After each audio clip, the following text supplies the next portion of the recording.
Hey, Julie, how's it going? It is going well, Jason. How about you? I'm doing pretty well. I'm back from the road and I'm ready for another episode. Where were you? I was in San Diego, California at Directions North America 2024, the annual partner event for, I guess you'd say, SMB Dynamics 365 partners. Okay. I have Yeah. never been to that event. Yeah, it's a good one. It tends to be fairly Business Central focused, and but there's a good element of Power Platform these days. There's some CE as well. There's always at least some CE representation, MVPs and Microsoft representatives and so forth. But yeah, it's heritage is in the Nav and now Business Central field. But it was I think any event you go to these days is going to be full of talk about the broader Microsoft landscape, right? Everything from specific Business Central features to Power Apps, Power Automate, Power BI. Um, Microsoft 365 certainly was in the mix as well. Teams is always being discussed. So you really, even though it's a BC focused event, you really get a little of everything there, I would say. Even some talk of Copilot. Even a little talk of Copilot. Yeah, going to a Microsoft Focus event these days, there's no avoiding Copilot. We were inundated with Copilot. I saw tons of Copilot demos from the Business Central perspective, um, and a lot of talk about. In fact, we have an article. I mean, one of the terms I kind of pulled from Microsoft's presentations at the event was to help asking partners to help customers find their Copilot moment, which I think is sort of an interesting turn of phrase that Microsoft has sort of engineered to frame up what they're asking partners to do these days. They're hoping it'll drive sales, right? I mean, that's the whole point of this, and it was everywhere. I mean, I think Microsoft must have shown 20 different, 15, 20 different Copilot related scenarios. Some of them very very small, and some of them a little more involved, but they were everywhere. Yeah, I bet. They're everywhere I look. We're heading into conference season, so there's all these session submissions and evaluations that are happening, and AI was all over the place. I can't tell you how many sessions I have evaluated recently that have used the word Copilot. Yeah, yeah, and I'm glad we're doing this session, this episode right now because I could certainly use a little more grounding, to use a bit of a generative AI, I guess, phrase here in terms of what really matters when it comes to Copilot. I see more and more demos, and I'm still a skeptic, right? I'm still not convinced that it's as useful as Microsoft wants it to be. And I'm trying to sort of still get my bearings about what's really useful versus what's, just experimental and may end up sort of falling by the wayside. So maybe this discussion will help to enlighten me a little bit more. Well, and as anyone who's listening to our episode knows, right now we have video with our episode. It's our first one. Normally we're audio only, but we're going to do some Copilot exploring together. So we'll get to that soon, but we'll talk about Copilot a little bit first. I think Copilot is a very safe, soft landing for AI. That I certainly agree with. And I actually think it's a really smart approach, especially in the commercial or B2B space, to have this Copilot mechanism that, or layer. Kind of think of it as a layer. I don't know if that's fair or not, but sort of sort of buffering enterprises from sort of raw Gen AI, the raw Gen AI world out there that's can be a little bit more, I would say, risky or free flowing or confusing or cutting edge. It's a little more conservative to me. So I've included Copilot as part of an assignment in one of my cohorts that I have for students. We've talked about our Ukrainian cohorts before, and Mm-hmm. in their week one assignment, after they've consumed their first batch of Microsoft Learn content, we ask them about digital transformation. What is digital transformation, and why might an organization be resistant to digital transformation? Um, hopefully in the training content that they've been exposed to, they can formulate an answer. It's a very lightweight question for the beginning of a course. Then in our last week of the same course, we ask the same question, but we tell them to take that question, ask Copilot the question, and then tell me what's wrong with Copilot's answer. Hmm. So they're applying that critical thinking for the Copilot's response.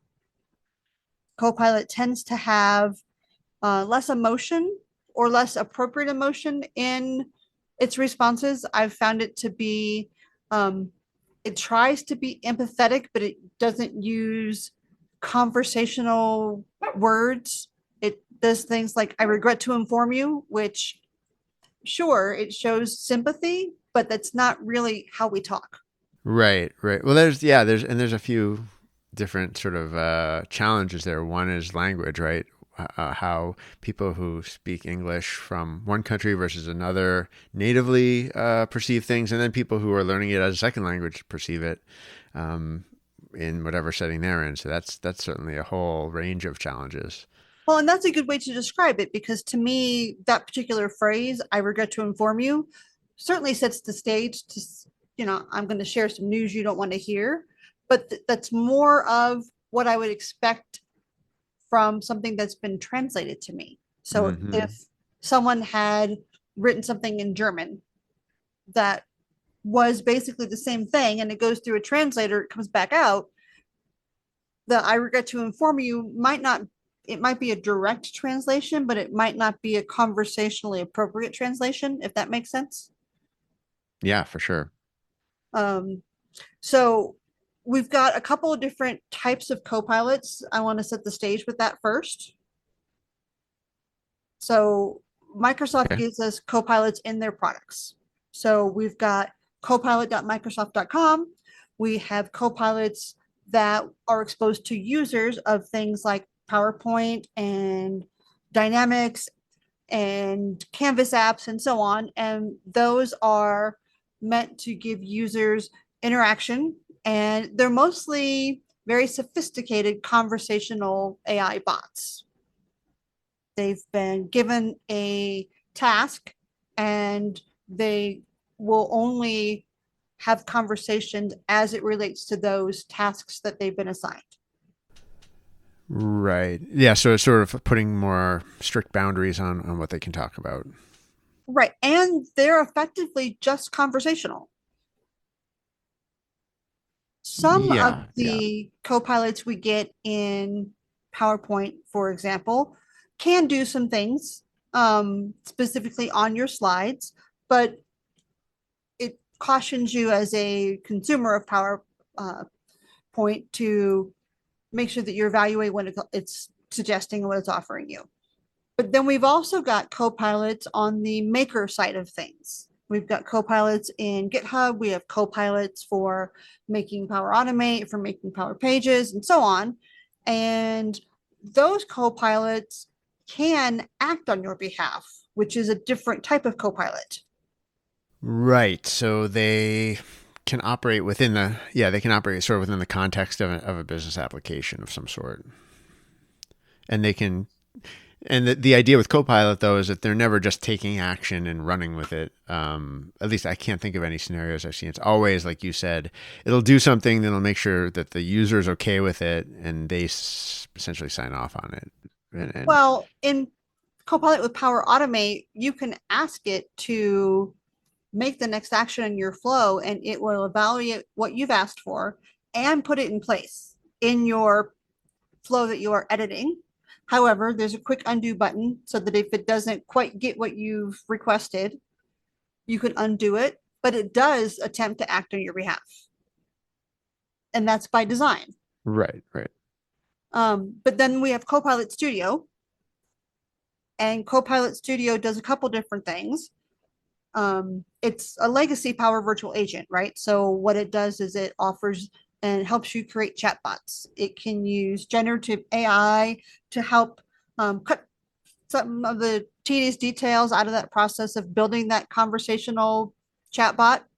It can point to your website and go through the information available publicly and formulate answers and so on to communicate.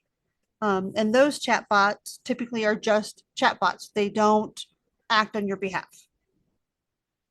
But with Copilot Right, right. Studio plugins, you can extend traditional copilots and have them act on your behalf so they can do things Mm. within the boundaries that you have placed for them. Right, and you might want, if I understand it, like different type of copilots. I'm not sure what the right terminology is there, but yeah, right, different ones maybe will have different limitations on them. If it's external facing, if it's one that you've set up for employees within your organization, obviously they could be enabled to have access to and take action in very different ways. Correct. And one of the important things is to understand that you give these co-pilots boundaries. And so they're not going rogue and taking over the world, so to speak. There's nothing to be nervous about because there are guardrails put in place. It's think of like when you're bowling and you have those bumper guards that come up, so you got to go straight down the middle. You may not hit all the pins, but you're not going to go in the gutter. So here, I mean, before we go any further, one of the things I think applies to what you've already described, and maybe some of the other things we'll discuss, is sort of the skills that are required in getting what you want, either knowing what a copilot can do and knowing how to ask for it. That seems like very much you see it done in demos. Certainly, you see how I'm just going to ask for this, and then I'm going to get it, and I'm going to ask for this, and I'm going to get it, or I'll get an idea, and I'll revise it, and I'll ask the Copilot to change it, and and the demo takes you through the process of getting to what you want. That seems like a real skill that needs to be developed in users if they are going to get the most out of this kind of technology. Does that make sense? Yes, that's called prompt engineering. All right. So see, everything has a buzzword, but this one kind of makes sense because you have to understand how to craft your request of a copilot. You have to kind of have an idea of what you expect to see as an outcome because AI can make mistakes. There's this whole conversation we can have about AI hallucinations, but that's a whole nother episode. But Mm-hmm. you have to know how to effectively communicate with the copilot so that you can get the response that you are Well, hoping for. yeah, and as you just mentioned, I thought that the whole premise of one of the premises of Copilot was getting back to some of those things that will scare people, right? Like hallucinations, that it's really supposed to kind of cut down on those, but at the same time, not allow a user to start doing prompt engineering that's malicious. So I don't think you can take it nearly as far as when you see the kind of hacking that people do on AI with prompts in other spheres. Well, and there will always be a way for a bad actor to do bad things. But the standard, everyday, well intentioned user can't screw up a lot of stuff with Copilot. Right. Yeah. So, do you want to ask Copilot a few questions? Yeah. Let's ask it some questions. What do you have in mind? So, I want to start off by saying I'm in a private browser. I'm not authenticated as a user in any capacity, and that's on purpose because in my day to day world, I am authenticated in my conversations with Copilot, and that helps a couple different ways. Copilot kind of tracks our conversations and knows what we've been talking about, but Copilot also can have access to my internal facing company documents and reference those in its responses. Mm-hmm. So this is a private browser, non-authenticated user. And I imagine that after my first questions, Copilot's going to make me acknowledge a couple things. So let's ask it, what is a Copilot?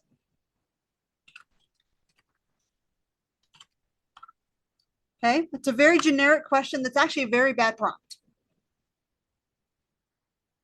Yeah, and it's going to okay. So yeah, it's spitting out an answer.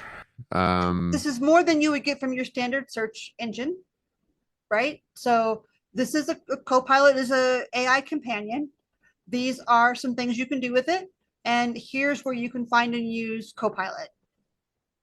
And it gives you references to where it found the answers. I do have this privacy statement in terms of use that I have to agree to. They are standard Microsoft level agreements. So we're going to continue this. So let's ask about privacy considerations. So what Copilot has done is you can see that it anticipated what other information I might like to know about this topic. Mm-hmm. So let's just do the easy one with privacy considerations. And we're going to talk about Microsoft's responsible AI. We're going to talk about how it keeps your data separate from other people's data. It doesn't use it to train the models anymore, and so on. So we can continue that conversation. But let's talk about what is a prompt. And you'll see that I'm not being specific with my question, because a prompt outside of the context of Copilot could mean a million different things. Right, right. Yeah, But it's answering Copilot, you in context. right, Yeah. it knows the conversation we've been having. So it knows that it's an AI prompt that I'm talking about.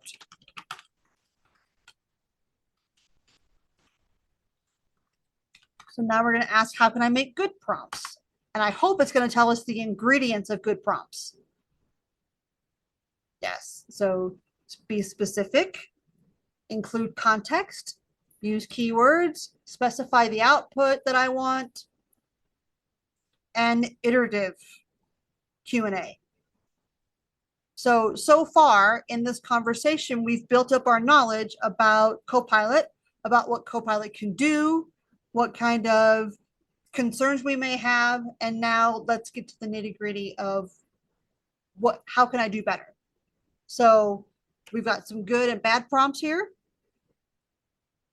Weather forecast is a bad prompt. What's the weather like in Tokyo this weekend is a much better prompt. So let's see.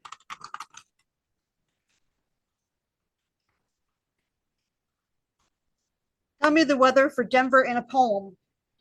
So I want the weather, I want the location, and its output should be in the form of a poem. So that's what we got.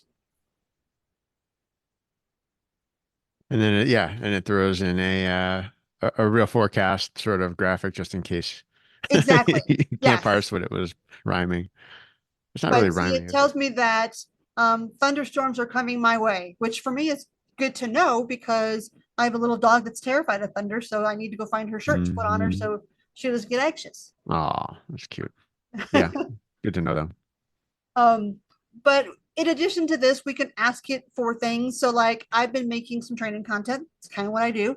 Um, and as well as conference submissions, I might need an updated professional bio about myself. So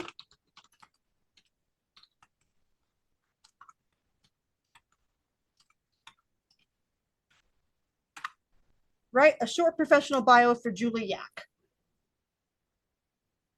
So now it's going to go out to all of the places it has access to when it's been trained on to write a short bio for me. Let's see if it's accurate. Yes, I'm the CEO of Colorado Technology Consultants. I'm founder and principal. We provide top-notch Power Platform training. I've authored several courses. Top Yes, notch. top-notch. Is that a phrase that you think is No, that's okay? not a phrase that I've used It anywhere. took that liberty calling you top notch. Yes. Whether mentoring, training, or contributing to the community, Julie exemplifies excellence and dedication. Those are conclusions that Copilot made on its own based on information that's available. And you can see that it linked to my blog, it linked to Mm-hmm. my MVP profile, and it pointed to my instructor page at 365.training. Mm-hmm. Mm-hmm. Now phrase it like a scary novel.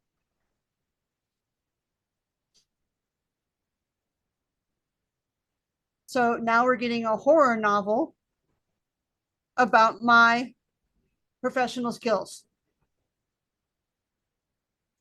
Now, this is just a silly use of Yeah. Copilot, but we can put it in a business scenario where I'll ask Copilot for help evaluating a session submission, help me bring out more details, help me add some goals or objectives to this session description, and so on, or make this session outline better.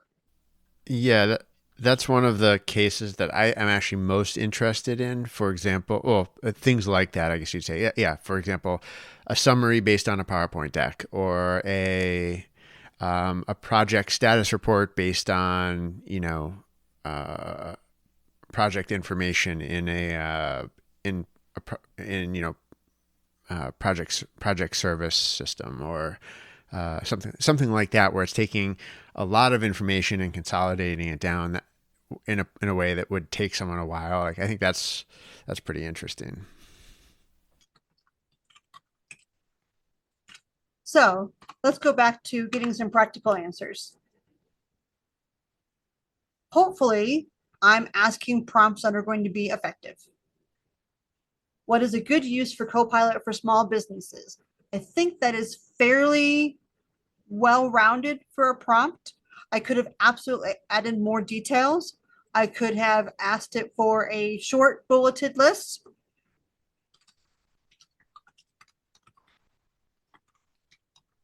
Can you make this a shorter list?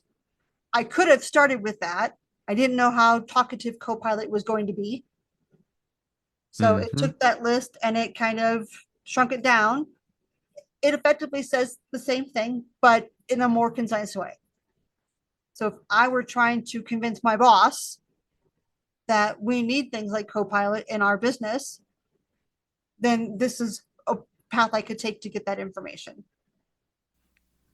Yeah, and just from a language perspective, I won't go too far into that, but it does have an efficient use of language in a case like this, where with my editor hat on, people tend to not always naturally do that when they write, at least in a first draft. So I like that it can kind of word things in an efficient way.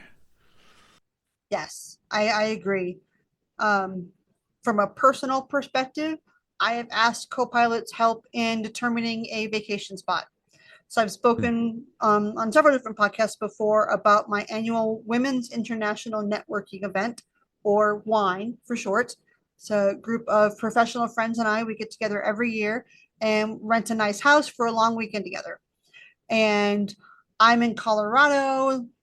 We've got someone in Fargo, someone in Austin, someone in Orlando, St. Louis, Toronto. And so I put in all of our locations, put in the time of year we wanted to go, and said, help me find a good location for us to go.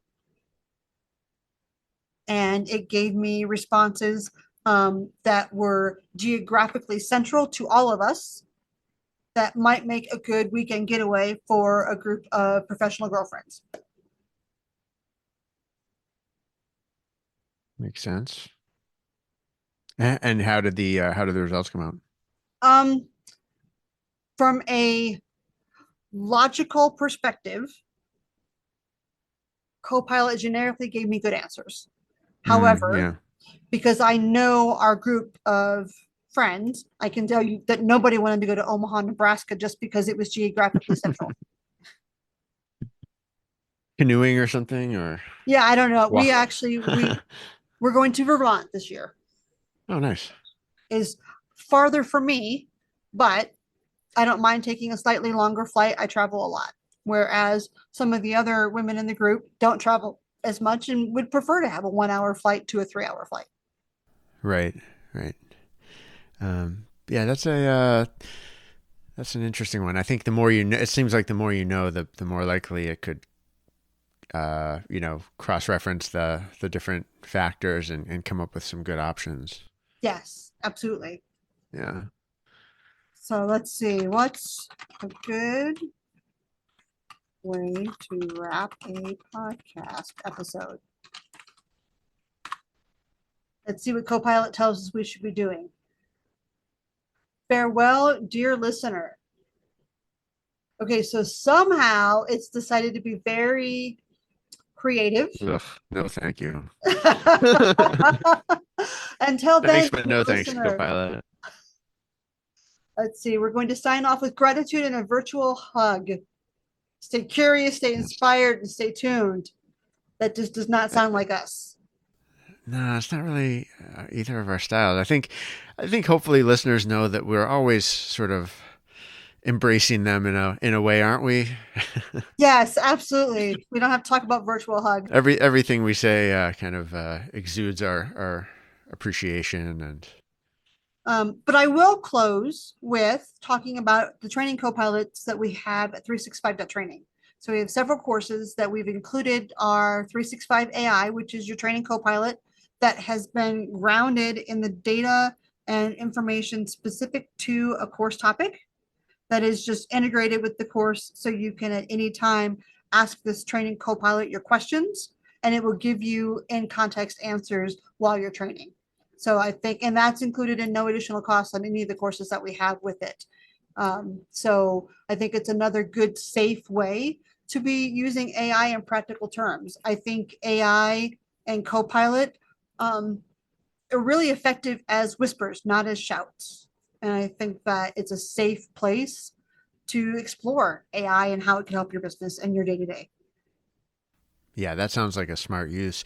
The other thing I get coming out of this conversation is really that idea of how do you get better at using Copilot interfaces to get the most out of them? Like, what is it?